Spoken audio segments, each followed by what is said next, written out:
I'm Roberto Grande, and it's the California fresh fig season, which means it's the time to cook something simple and delicious. And with California fresh figs, a delicious dish is just a few minutes away. Here's one of my favorite recipes. It's a fig and avocado mayonnaise that you can use on everything. So first I'll start with a delicious fig. Just take the stem off. And this dish actually works best if you have a few leftover figs that are a touch overly ripe and soft, because it's really, really good.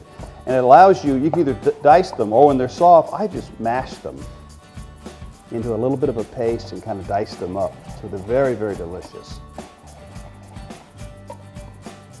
So I'm going to add it to this bowl where I already have a little bit of mashed avocado. So the slight sweetness of the fig and the creamy avocado together is a wonderful combination. To that, I'm going to add a little bit of mayonnaise to make it extra kind of creamy. A little bit of soft kind of cooked garlic that's just been poached in water a little bit. A little touch of olive oil. A little squeeze of fresh lime juice. And then I love it, a little spice, some serrano chili, and a little bit of chopped cilantro. And even if you'd like, for that little exotic touch, I'll grate a little fresh ginger in it. This is why it's one of my favorite things, because there's so many flavors that are working together.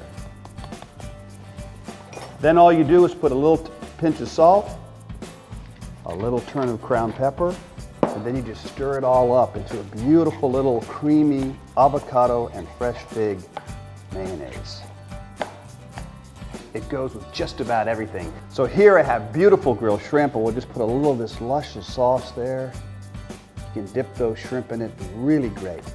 So when you think delicious, think figs. And when you think figs, think California.